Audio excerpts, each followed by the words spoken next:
Social media కానివ్వండి, ప్రస్తుతం ఉన్న పరిస్థితులు కానివ్వండి, ఇప్పుడు ఉన్నటువంటి టెక్నాలజీ కానివ్వండి, ప్రతిదీ కూడా డేటాతో సహా సిద్ధంగా ఉంది. కాబట్టి తొందరపడి ఒకవేళ జూపల్లి వారు మాట్లాడారు ఒకసారి చూసుకోండి. ఎందుకంటే ఆయన చెప్పిన లెక్కలు తప్పులు అప్పులను పక్కన పెడితే ఏదో సవాళ్ళు ప్రతి సవాళ్ళకు ఒక విలువ ఉండాలండి. దానికి సంబంధించినట్టు విషయాల్లో తెలంగాణ భవన్ వస్తానని ఎందుకు అనాలి, మళ్ళీ గన్ పార్క్ ఎందుకు మార్చాలి, స్థలము పర్ఫెక్ట్ లేదు, డేటా పర్ఫెక్ట్గా లేదు, ఏం పర్ఫెక్ట్ ఒక సంబంధించినట్టు ప్రిపరేషన్ లేకుండా సవాళ్ళు విసిరేసి ఊరుకుంటే గతంలో లేవండి పరిస్థితులు రాజకీయాలు.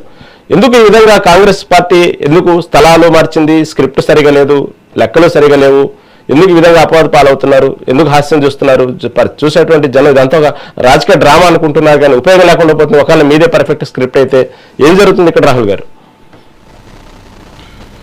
సార్, ముందుగా మీకు ప్యానల్ ఉన్న పెద్దలకి, మెగా వీక్షకులకు అందరికీ నమస్కారం సార్.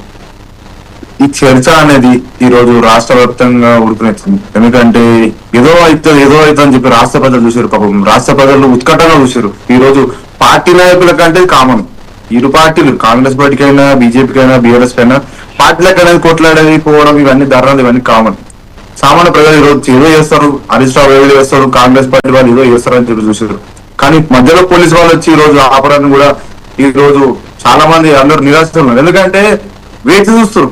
ఇప్పటి వరకు చరిత్రలో ఈ తెలంగాణ రాష్ట్రం వచ్చినప్పటి నుంచి వెళ్ళి ఒక నాయకుడు సవాల్ చేస్తే ఇంకో నాయకుడు వచ్చి మరి కూర్చొని మరి జవాబులు చెప్పి జవాబుకి క్వశ్చన్ కి ఆన్సర్ చేసేంత ఈ రోజు అట్లాంటి రోజులు రాలేవు. ఈ రోజు వస్తుందేమో అని చెప్పి చూసారు చాలా మంది ఎన్నో కళ్ళు పెట్టి చూసారు. కానీ ఈ రోజు కూడా రాకపోవడం, పోలీసు వాళ్ళు ఆపడం కూడా బేసిక్ గా చెప్పాలంటే ఫస్ట్ పోలీసు వాళ్ళు ఆపారు. ఆ ఆపంలో మంత్రులు ఎన్నుకున్నారని చెప్పి బీఆర్ఎస్ పార్టీ వాళ్ళు దుష్ప్రచారం చేయడం, మా కాంగ్రెస్ పార్టీ వాళ్ళు సవాల్ చేసడం, ఇవంతా కాకుండా ఒక విధంగా చెప్పాలంటే ఒక కాంగ్రెస్ పార్టీ నాయకుడిగా చెప్పాలంటే ఈడాల కాకుండా ఇప్పుడు ఇందాక రామ్మోహన్ అన్న గారు అన్నట్టు అసెంబ్లీలో చర్చించాలి. పోనీ అసెంబ్లీలో చర్చిద్దామంటే ఒక మాజీ ముఖ్యమంత్రి ఈ రాష్ట్రానికి బాధ్యత కలిగిన వ్యక్తి 10 ఏళ్ళు పాలించను, అసెంబ్లీకి రాడు.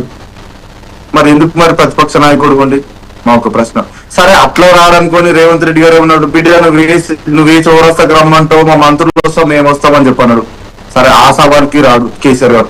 మరి కేసీఆర్ గారు ప్రతిపక్ష నాయకుడు ఉన్నాడు. రేపు మళ్ళీ ఒకసారి ఆయన అధికారంగా రావాలి తాపత్రం పడుతుండ్రు. సరే వారి హోదా, వారు ముఖ్యమంత్రి కావాలని చెప్పి అనుకుంటారు, వారి ఇష్టం.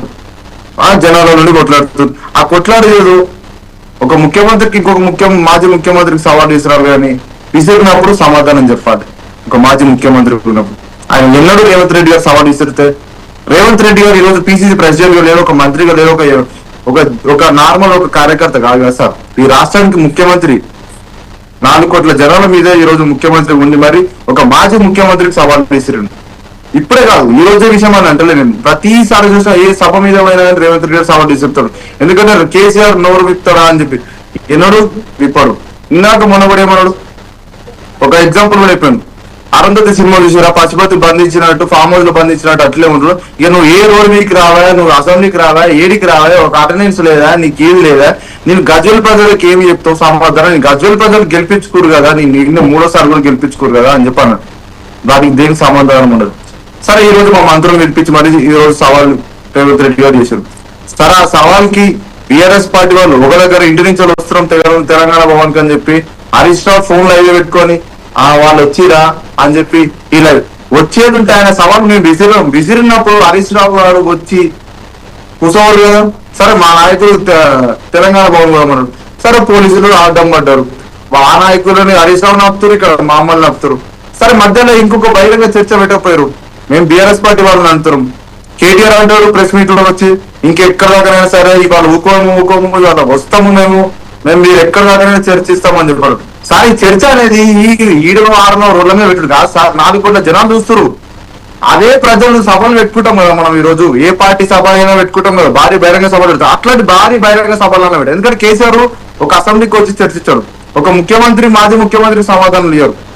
సరే అట్లా కాకుండా ఒక భారీ బహిరంగ సభ పెట్టారని నా ఒక ఐడియా సార్. ఎందుకంటే భారీ బహిరంగ సభ పెడతారన్న కేసీఆర్ అని వస్తాడేమో, అప్పుడు తెలియాలి కదా.